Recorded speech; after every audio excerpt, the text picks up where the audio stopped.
नमस्कार, one India Hindi में आपका स्वागत है और मैं हूं दिनेश शर्मा। यूपी की सियासत में कन्नौज विधानसभा सीट को काफी अहम माना जाता है। ये सीट अनुसूचित जाति के लिए आरक्षित है।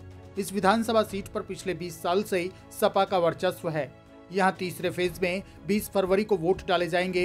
इस बार यहाँ बीजेपी के असीम अरुण, सपा के अनिल दोहरे, कांग्रेस की विनीता देवी, बीएसपी के समरजीत और ओवैसी की पार्टी के सुनील कुमार के बीच मुकाबला है।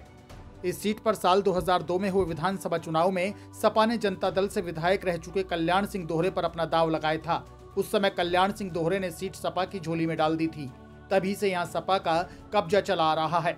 साल 2007, 2012 और 2017 के विधानसभा चुनाव में सपा के टिकट पर अनिल दोहरे ने जीत का परचम लहराया था। कन्नौज सदर विधानसभा सीट पर 2017 के चुनाव नतीजे की बात करें तो सपा के अनिल दोहरे ने जीत का परचम लहराया था। उन्होंने बीजेपी के बनवारी लाल दोहरे को 2454 वोटों से शिकस्त दी।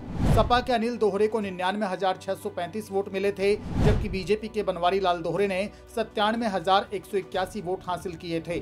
बीएसपी के अनुराग सिंह 44,182 वोट लेकर तीसरे नंबर पर रहे थे, जबकि भारतीय सुभाष सेना के कृपाराम चौथे स्थान पर रहे। साल 2017 में वोटों का प्रतिशत 40.17 रहा।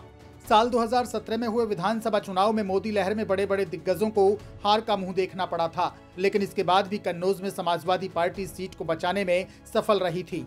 इतना ही नहीं, पिछली 4 बार के विधानसभा चुनाव में जो कोई भी सपा के सामने आकर खड़ा हुआ वो फेल साबित हुआ। इसलिए कन्नौज विधानसभा सीट को सपा का अभेद किला कहा जाता है।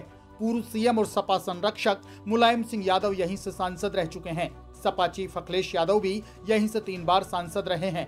इतना ही नहीं, अखिलेश की पत्नी डिंपल यादव भी कन्नौज से 2 बार सांसद रह चुकी हैं।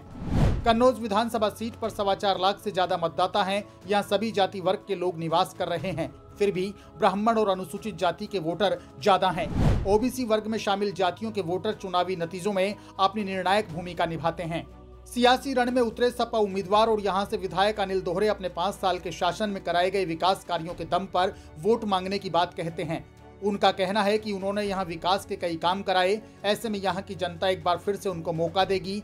वहीं बीजेपी उम्मीदवार असीम अरुण भी घर घर जाकर चुनाव प्रचार में लगे हैं। पुलिस अधिकारी रह चुके असीम अरुण लोगों के पैर छूकर उनसे आशीर्वाद और वोट मांग रहे हैं। वहीं कांग्रेस और सपा उम्मीदवार भी अपनी अपनी जीत के दावे करते हुए चुनाव प्रचार में लगे हैं।